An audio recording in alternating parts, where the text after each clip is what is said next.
আসসালামু আলাইকুম, আশা করি সবাই ভালো আছেন। তো আজকের বিষয় হচ্ছে স্লাইড ক্যালিপার্স বা ভার্নিয়ার ক্যালিপার্স। তো স্লাইড ক্যালিপার্সটা হচ্ছে এক ধরনের পরিমাপক যন্ত্র, যেটার সাহায্যে কোনো বস্তুর আউটার ডায়া, ইনার ডায়া এবং হচ্ছে ডেপথ নির্ণয় করা যায়। আর এই স্লাইড ক্যালিপার্সে ভার্নিয়ার পদ্ধতি ব্যবহার করা হয়ে থাকে বিধায়কে ভার্নিয়ার ক্যালিপার্সও বলা হয়। আর মেকানিক্যাল ইঞ্জিনিয়ারিংয়ে ধাতুর পরিমাপ করতে, এরপর হচ্ছে কাঠের বা বস্তুর পরিমাপ করতে, এরপর হচ্ছে আপনার বৈজ্ঞানিক গবেষণার ক্ষেত্রে এই ভার্নিয়ার ক্যালিপার্স বা স্লাইড ক্যালিপার্সটি ইউজ করা হয়ে থাকে। তো বন্ধুরা, 1631 সালে সর্বপ্রথম ভার্নিয়ার ক্যালিপার্স আবিষ্কার করেন ফরাসি গণিতবিদ পিয়ের ভার্নিয়ার।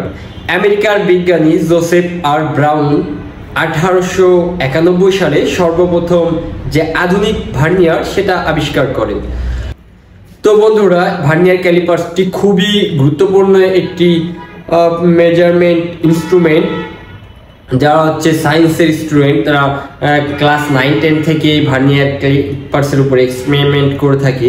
এরপর হচ্ছে পদার্থবিজ্ঞানে এই এক্সপেরিমেন্টগুলো থাকে। এরপর হচ্ছে যারা এসএসসি পাস করার পরে আপনি যদি ডিপ্লোমাতে পড়েন, সেক্ষেত্রে হচ্ছে আপনার পদার্থবিজ্ঞান আছে, ওখানেও ফিজিক্স, আর ওখানেও এই ভার্নিয়ার ক্যালিপার্স বা স্লাইড ক্যালিপার্সটি ব্যবহার আছে।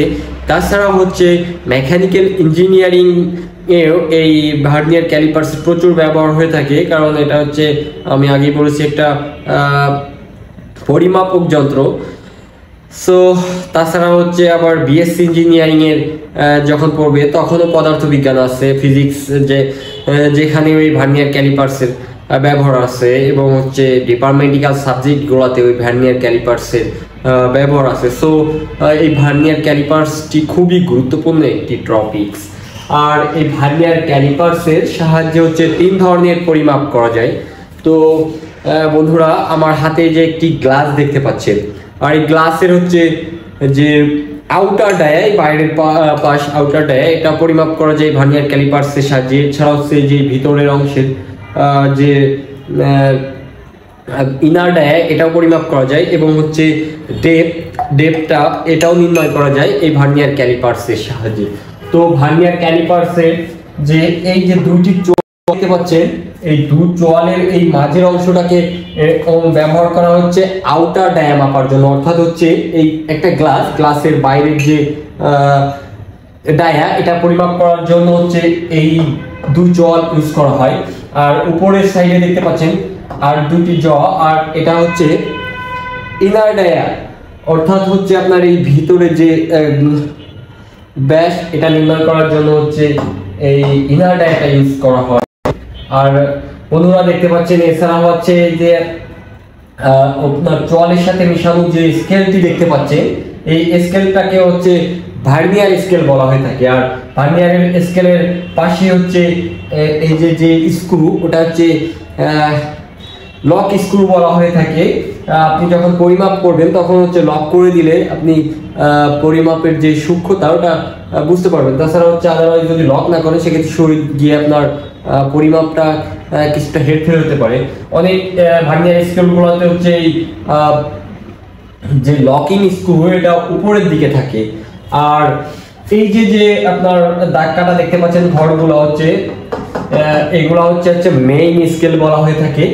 আর আমি বলেছি আগেই যে ডেপথটা হচ্ছে ভিতরের যে অংশটা, এটা নির্ণয় করার জন্য হচ্ছে যে আপনার একটা ডেপথ মেজারিং আছে।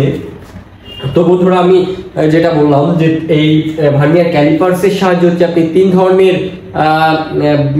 মান নির্ণয় করতে পারবেন। একটা হচ্ছে আউটার ডায়া, ইনার ডায়া, এবং হচ্ছে ডেপথ, অর্থাৎ ভিতরের যে গভীরতা, এটা নির্ণয় করতে পারবেন। আর এই ভার্নিয়ার ক্যালিপার্সটা হচ্ছে খুবই সূক্ষ্ম পরিমাপ দিয়ে থাকে। যে আধুনিক ভার্নিয়ার ক্যালিপার্স, সেটাতে হচ্ছে আপনার 1 ইঞ্চির 1000 ভাগে 1 ভাগ, অর্থাৎ হচ্ছে 0.001 মিলিমিটার পর্যন্ত মাপ দেওয়া যায়। যেটা হচ্ছে আমাদের যে মানুষের চোখের যে অপটিক্যাল, সেটার থেকেও অনেক সূক্ষ্ম। সো এর থেকে বোঝা গেল ভার্নিয়ার ক্যালিপার্সটা খুবই গুরুত্বপূর্ণ ব্যবহার, প্রচুর ব্যবহার হয়ে থাকে বেসিক্যালি ইঞ্জিনিয়ারিং ক্ষেত্রে এবং হচ্ছে বৈজ্ঞানিক গবেষণার বিভিন্ন কাজে ইনস্ট্রুমেন্টটি ব্যবহার করে। তো আশা করি বুঝতে পেরেছেন। আমি নেক্সট কোনো ভিডিওতে প্র্যাকটিক্যালি এটা কিভাবে কাজ করে এটা আমি দেখানোর ট্রাই করব। সে পর্যন্ত ভালো থাকুন, সুস্থ থাকুন, সবাইকে আসসালামু আলাইকুম।